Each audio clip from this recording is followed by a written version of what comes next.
The crystal glasses clinked as Elizabeth Winters raised her hand for another toast at her immaculate Upper East Side dining room. "To my brilliant son Thomas," she announced, her voice carrying that particular tone of aristocratic certainty, "for finally making full partner at Goldman Sachs."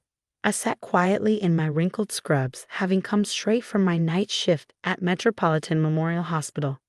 "My name is Grace Chen, and to my mother-in-law." I was nothing more than the night nurse who had somehow tracked her precious son into marriage. What she didn't know was that tomorrow morning I would become her boss. "Grace, dear," Elizabeth's voice dripped with false sweetness. "Couldn't you have at least changed before coming to a family dinner? Those scrubs are hardly appropriate for a Winters family gathering." I could feel Thomas tense beside me. "Mom, Grace came straight from saving lives in the ER. I think we can forgive her attire." "Saving lives?" Elizabeth laughed, sharing a knowing look with her country club friends around the table. "Please, Thomas." She hands out aspirin and changes bedpans. "Let's not exaggerate." If she only knew that while working those night shifts, I've been orchestrating the largest hospital acquisition in New York's history. My grandfather's healthcare company, which I'd inherited last year, had just completed a $2 billion takeover of the entire Metropolitan Hospital system, including the flagship hospital where Elizabeth reigned as chief of surgery. "Actually," I said softly, "I was assisting in an emergency thoracotomy tonight." The patient pulled through. Elizabeth waved her hand dismissively. "Anyone can assist. It takes real skill to lead a surgical department. Not that you'll ever know anything about that." I thought about the reports on my desk detailing Elizabeth's department's declining success rates, the complaints about her favoritism, the documentation of procedures billed but never performed. All evidence I gathered during my meaningless night shifts. "More wine, Grace?" Thomas's sister Amanda offered, trying to break the tension. She, at least, had always been kind to me. "No, thank you," I declined politely. "I have an early meeting tomorrow." Elizabeth couldn't resist. "Oh? Is there a bed-making seminar at the hospital?" The table tittered with polite laughter. I caught Thomas's father, Richard, giving his wife a warning look. He'd always seemed uncomfortable with her treatment of me, though he never openly disagreed. "Something like that," I replied, thinking of the board meeting scheduled for 9 a.m. where the new ownership would be announced. I'd met Thomas 2 years ago when he came to the ER with a minor injury. Unlike his mother, he saw past titles and status. He fell in love with me, not my family's wealth or connections. In fact, I'd never told him about my inheritance or my grandfather's company. Like Elizabeth, he thought I was just a dedicated nurse working night shifts to help pay off student loans. "I still don't understand," Elizabeth continued, warming to her favorite topic, "why you insist on working those horrible night shifts. Thomas makes more than enough to support you. Unless," her eyes narrowed, "you're setting aside a little nest egg in case things don't work out." "Mom." Thomas protested, but she wasn't finished. "It's a valid concern, darling. The Winters family has certain standards, certain expectations, and frankly, a night nurse who can't even dress properly for dinner hardly meets them." I thought about my grandfather's last words to me. "Watch how people treat those they think are beneath them. It reveals their true character." He'd built his healthcare empire from nothing, starting as a hospital janitor while putting himself through medical school. "I just believe in earning my own way," I said quietly. Elizabeth snorted. "Earning? Please. Do you know what Thomas's bonus was this year? More than you'll make in a decade of changing bedpans." I did know, actually. Just as I knew that Metropolitan Memorial's surgical department under Elizabeth's leadership had the highest mortality rate in the city, a fact carefully hidden from public records but obvious to anyone with access to the real data.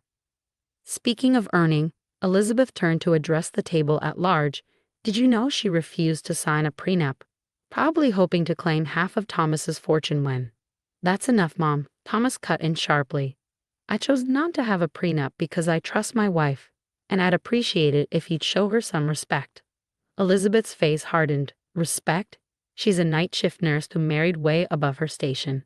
The only thing I respect is your father's and my judgment in knowing this marriage won't last." The room fell silent. Even Elizabeth's sycophants looked uncomfortable. I stood up slowly, my pager conveniently buzzing at that moment. "I meet at the hospital," I said calmly. "Thank you for dinner, Elizabeth." Running away again, she called after me. "I suppose that's what happens when you know you don't belong." Thomas started to follow me, but I gestured for him to stay. Finish dinner with your family, I said softly. We'll talk later. As I drove back to the hospital, I thought about tomorrow's board meeting, about the changes that would sweep through Metropolitan Memorial once the acquisition was announced, about Elizabeth's face when she realized who really belonged in the healthcare world. My phone buzzed with a text from my lawyer. Everything's set for tomorrow. Board meets at 9 a.m. I smiled, thinking of my grandfather's wisdom about character and power. Elizabeth Winters was about to learn that true worth isn't measured by family names or social status. It's measured by how you treat people when you think you have all the power. And tomorrow, the balance of power was going to shift dramatically. The next morning, I arrived at Metropolitan Memorial wearing a tailored channel suit instead of scrubs. The security guard did a double take. He'd never seen the quiet night nurse dressed like this before. Morning, Joe, I greeted him as usual. How's Annie doing with her college applications? He beamed. Got accepted to nursing school just like she wanted, though with these tuition costs. I smiled, thinking of the employee education fund I'd already planned as part of the hospital's transformation. Something tells me things are about to get easier. The boardroom was on the top floor with sweeping views of Manhattan. Elizabeth was already there, holding court among her allies, probably plotting which nurses to berate today. She barely glanced at me as I walked in. I believe you're in the wrong place, she said dismissively. The nurses' station is on the second floor. Actually, I replied, taking my seat at the head of the table, I'm exactly where I need to be.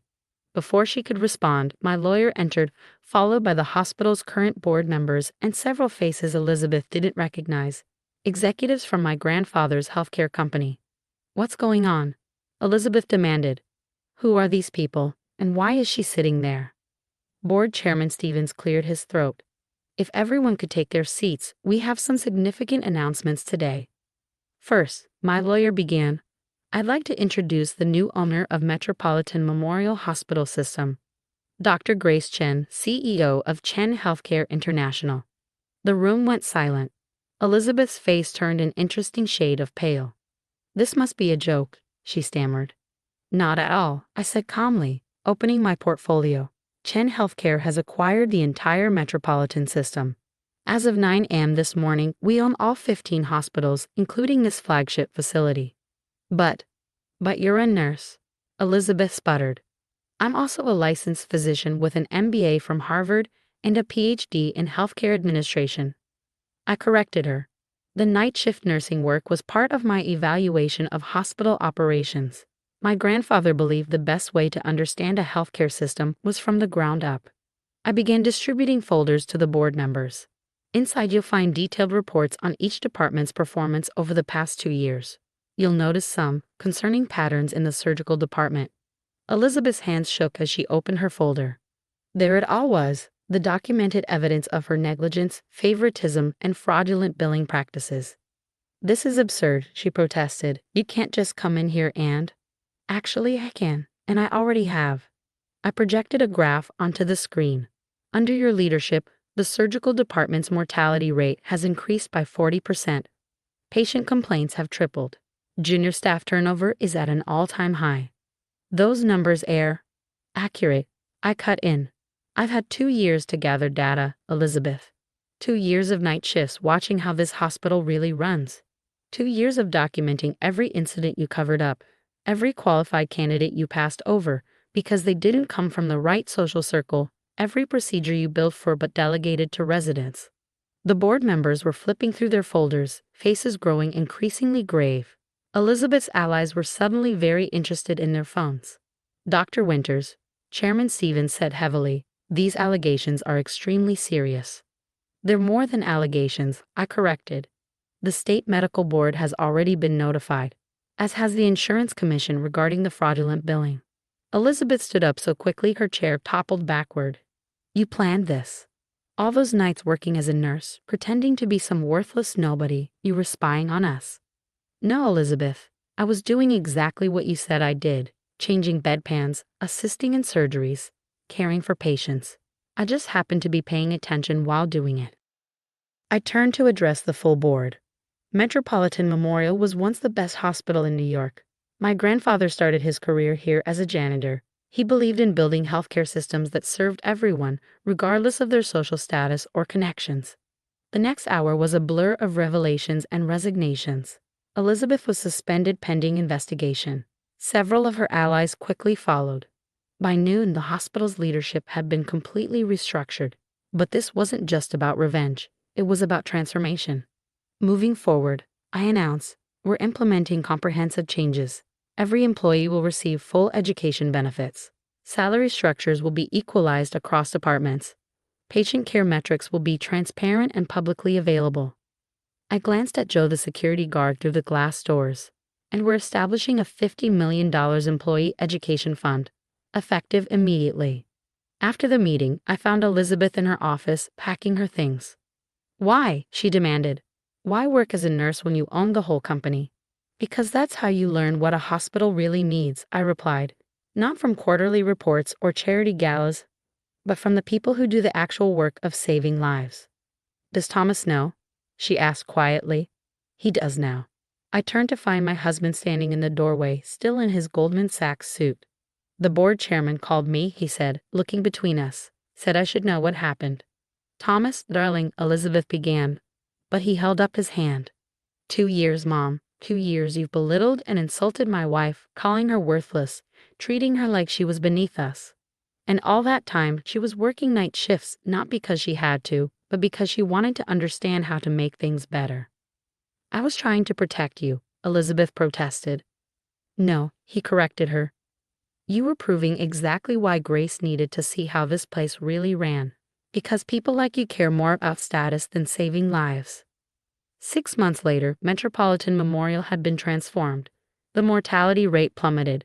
Staff satisfaction soared. The education fund had already helped 30 employees, including Joe's daughter, pursue advanced degrees. I kept working occasional night shifts, now officially as both CEO and nurse. It helped me stay connected to what mattered most, the actual care of patients. Elizabeth occasionally appears at medical conferences, usually criticizing modern hospital management. Meanwhile, Metropolitan Memorial has become a model for healthcare reform, featured in medical journals worldwide. Thomas supported every change, proudly watching as I rebuilt his mother's kingdom into something more valuable. A true community healthcare system. The worthless night nurse had transformed not just a hospital, but an entire approach to medical care. And every time I pass my grandfather's old janitor's closet, now converted into a staff relaxation room, I remember his wisdom. True worth isn't in titles or social status. It's in how you treat people when no one knows who you really are. As for the Winters family dinners, we still attend occasionally, but now I wear my scrubs proudly. After all, they're the uniform of someone who knows the real value of healthcare isn't measured in social status or family names. It's measured in lives saved, people helped, and systems changed for the better. Even if that change comes from someone they once thought was just a night shift nurse.